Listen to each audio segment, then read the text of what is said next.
मेरे प्रिय भाई बहनों, जय मसीह की आप सबको आशीष करे परमेश्वर। आप इस चैनल पर यदि नए हैं तो सब्सक्राइब कर लें। परमेश्वर आप सबको ब्लेस करे और घंटी का बटन भी दबा लें ताकि जो भी मैं वीडियो डालूं वो वीडियो आपको मिल सके। तो मैं वीडियो शुरू करना चाहता हूं। परमेश्वर का मैं धन्यवाद करता हूं कि प्रभु ने मुझे आशीष किया। अभी मैं परमेश्वर का वचन से शेयर करूंगा। उससे पहले मैं मेरे मन से जो कुछ सवाल उठते थे उनके विषय में मैं बात करना चाहता हूं।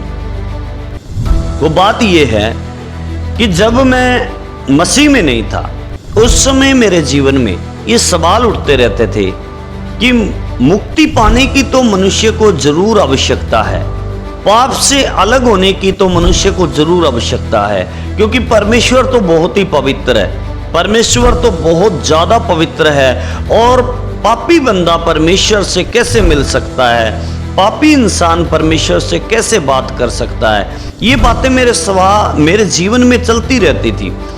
तब मैंने खोज करने की कोशिश किया। मैं बहुत से साधु संत महात्माओं के पास जाकर ये बात पूछता रहता था कि मुझे बताइए कि पाप से मुक्त कैसे हो सकता है एक इंसान, बुराई से अलग कैसे हो सकता है एक इंसान, अंधकार के बस से कैसे निकल सकता है एक इंसान, मनुष्य के मन में जो बुरे विचार चलते रहते हैं इससे कैसे मनुष्य अलग हो सकता है। ये सवाल मैं करता था तो वो मुझे एक जवाब देते थे। कहते थे कि आप भाई ऐसा करो कि आप लंगर चलाया करो, आप सेवा किया करो, आप कपड़े बांटा करो, आप गरीब दुखी बीमार की आप सहायता किया करो। तो मैंने बोला ठीक है, ऐसा करना अच्छी बात है। तो मैं जब भी इन बातों को करने के लिए तैयार होता था और कुछ हद तक कर भी देता था, लेकिन फिर भी मेरे जीवन में एक सवाल फिर उठता था कि यदि मैं भलाई करके, दूसरे को लंगर खिला करके, यदि दूसरे को कपड़ा बांट करके मैं तो मुक्त हो जाऊंगा, लेकिन जो कपड़ा ले रहा है और जिसके पास रहने के लिए घर नहीं है, जिसके पास खाने के लिए रोटी नहीं है, जिसके पास अपना कुछ भी उसके पास नहीं है, और वो व्यक्ति जो स्टेशन पर रात गुजार रहा है, जो व्यक्ति बस स्टैंड पर रात गुजार रहा है, जो व्यक्ति पेड़ों के नीचे रात गुजार रहा है, जो व्यक्ति परेशानियों में रात गुजार रहा है और जिसके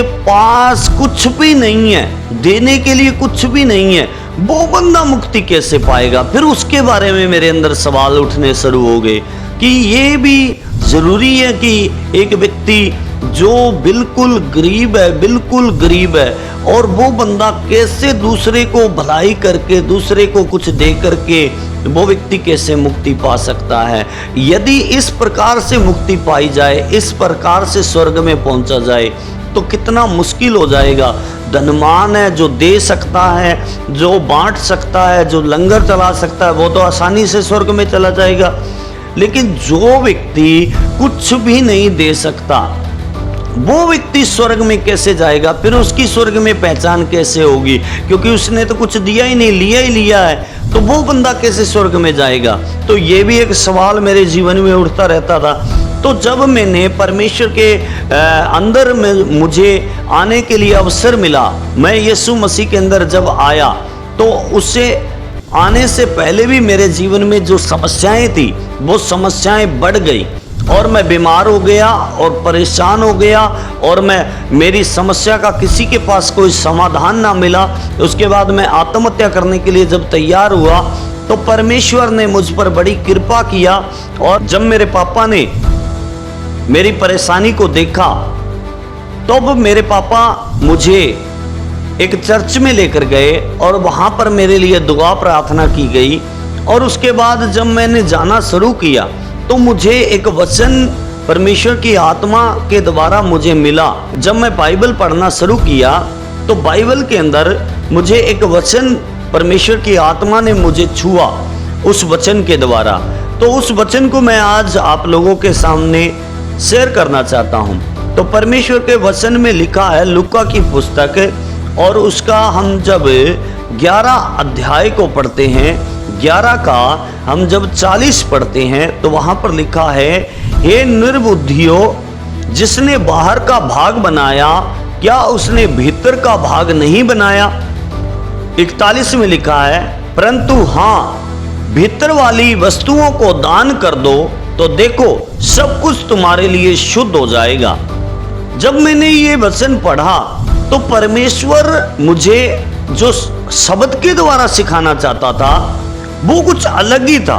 वो कह रहा कि अंदर की वस्तुएं दान कर दो, और मैं जब मनुष्यों के पास गया तो वो बोले बाहर की वस्तुएं दान कर दो, लेकिन ये मेल नहीं खाया, इसलिए उलझन खत्म नहीं हुई। और जिस दिन मैंने ये वचन, परमेश्वर का वचन सुना, उस दिन मेरी सारी उलझन जाती रही कि अंदर की वस्तुएं दान करने की आवश्यकता है परमेश्वर को। यदि किसी ने मोक्ष पाना है, यदि मुक्ति पानी है, परमेश्वर के पास अपने जीवन को मिलाना है, तो उस मनुष्य को अपने आप को परमेश्वर के साथ यदि जोड़ना है, तो उस मनुष्य को सबसे पहले अंदर की वस्तुएं दान करनी पड़ेंगी, अंदर की वस्तुएं परमेश्वर को अर्पण करनी पड़ेंगी।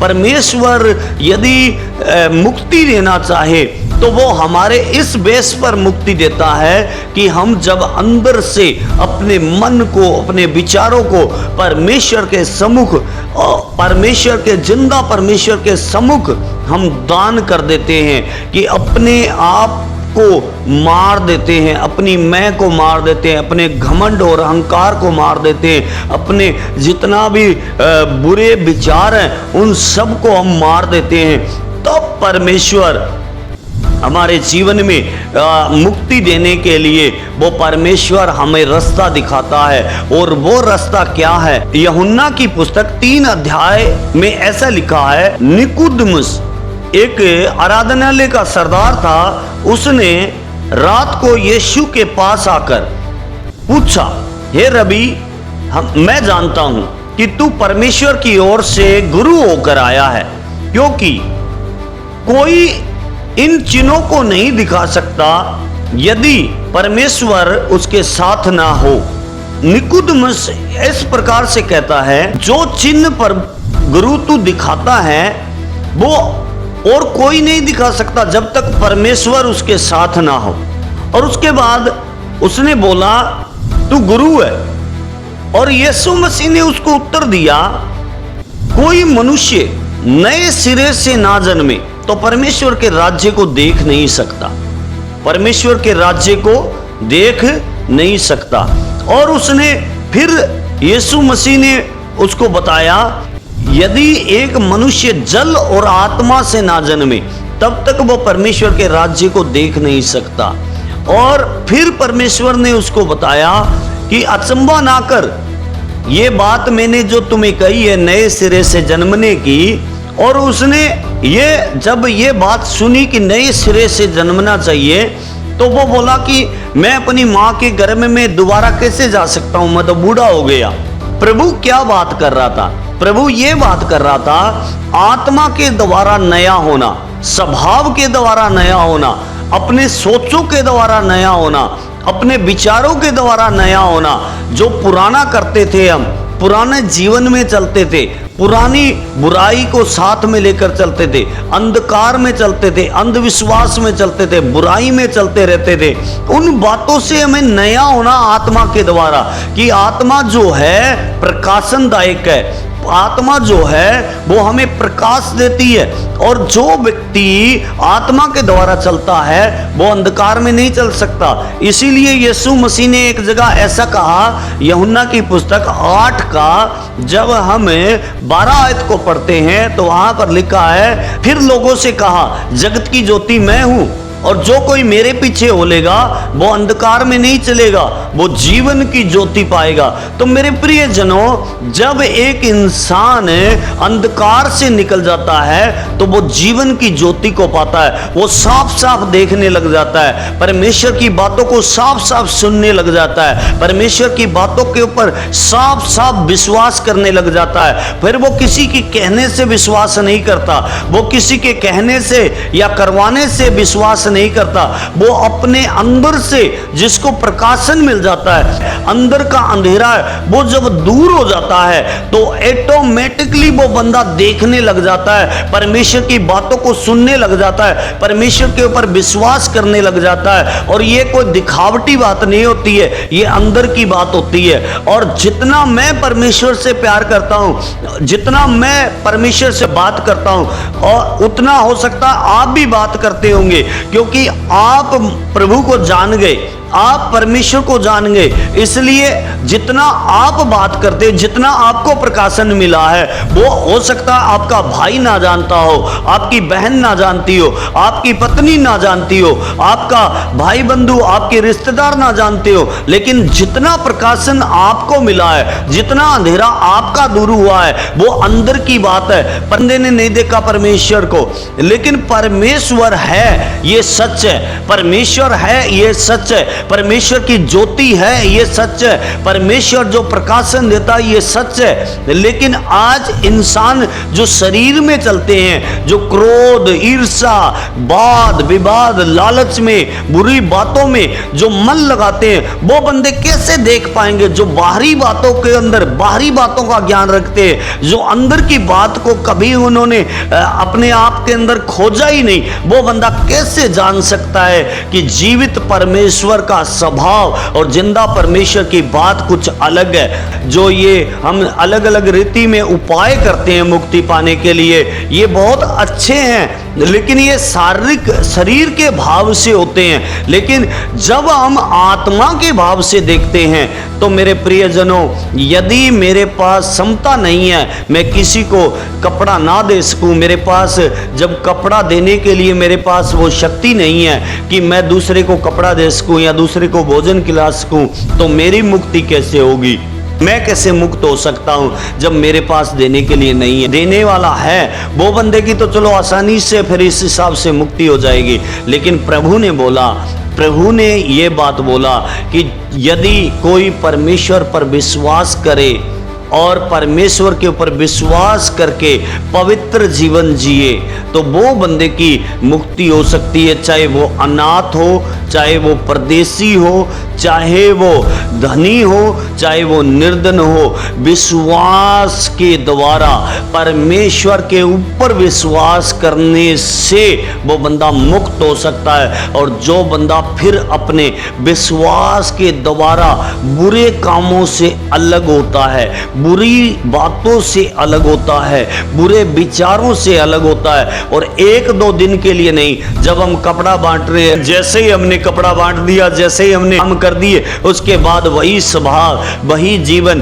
तो फिर कैसे हम मुक्त हो सकते हैं? इसलिए मेरे मसीह भाई बहनों, परमेश्वर के पास आने वाले को विश्वास रखना बहुत जरूरी है, विश्वास रखकर खोज में रहना बहुत जरूरी है। परमेश्वर के पवित्र शास्त्र को, परमेश्वर के वचनों को, शब्दों को पढ़ना बहुत जरूरी है, और पढ़कर जब हम चलते हैं तो वो बातें हमारी जिंदगी में एक बड़ा रिजल्ट लेकर आती हैं। तो मेरे प्रियजनों, जब परमेश्वर ने मुझसे ऐसा बात किया कि भाई अंदर की वस्तुएं दान कर दे तो सब कुछ तेरे लिए शुद्ध हो जाएगा, जब मैंने अपने अंदर के विचारों को, अंदर के मन को, अंदर के स्वभाव को प्रभु के सामने अर्पण कर दिया कि प्रभु ये मेरा बुरा स्वभाव है, ये मेरी बुरी बातें हैं, ये मेरा बुरा जीवन है, प्रभु इसके साथ मैं तुझे नहीं देख सकता, इसलिए प्रभु मुझे नया जीवन दे, नई शक्ति दे, नया स्वभाव दे,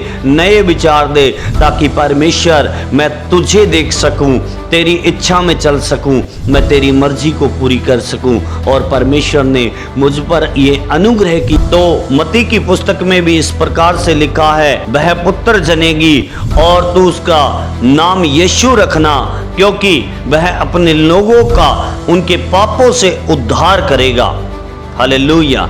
तो मैं परमेश्वर का धन्यवाद करता हूँ जब मैंने ये वचन पढ़ा कि यीशु मसीह हमारे हर एक पाप से हमारा उद्धार कर सकता है, हमें छुटकारा दे सकता है। तो मैंने यीशु मसीह को पूर्ण मन से, पूरे दिल से उसको स्वीकार किया कि प्रभु हाँ, वास्तव में तू मेरे पापों को माफ़ कर सकता है, मेरी गलतियों को माफ़ कर सकता है, क्योंकि तेरे अंदर, तेरे स्वभाव के अंदर एक भी पाप नहीं था।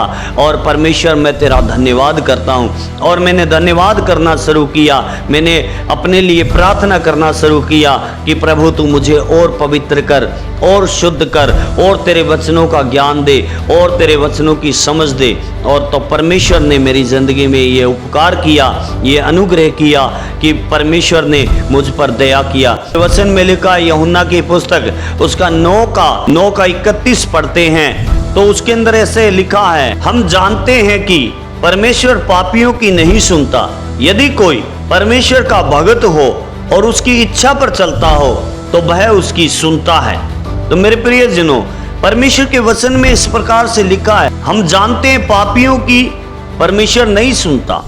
यदि कोई उसका भक्त हो जाए और उसकी इच्छा पर चलना शुरू करे तो उसकी परमेश्वर सुनता है। तो मेरे प्रियजनों, परमेश्वर हर बंदे की सुनना चाहता है, लेकिन पर कंडीशन ये है कि मनुष्य को परमेश्वर का भक्त होना और उसकी इच्छा पर चलना ये बहुत जरूरी है। उसकी इच्छा ये है कि तुम पवित्र बनो, क्योंकि तुम्हारा बुलाने वाला पवित्र है। तुम अपने पूरे चाल चलन में पवित्र बनो। तो मेरे प्रियजनों, परमेश्वर ने मेरे मन के हर एक बोझ को हटाया, मेरी हर बीमारी को दूर किया, हर समस्या को दूर किया। इसके लिए मैं परमेश्वर का बहुत धन्यवाद करता हूँ। तो मेरे मसीह भाई बहनों, इस वीडियो को आप पूरा देखना और आप हर मसीह भाई बहन तक शेयर भी करना। खुदा आप सबको आशीष करे। सबको जय मसीह की।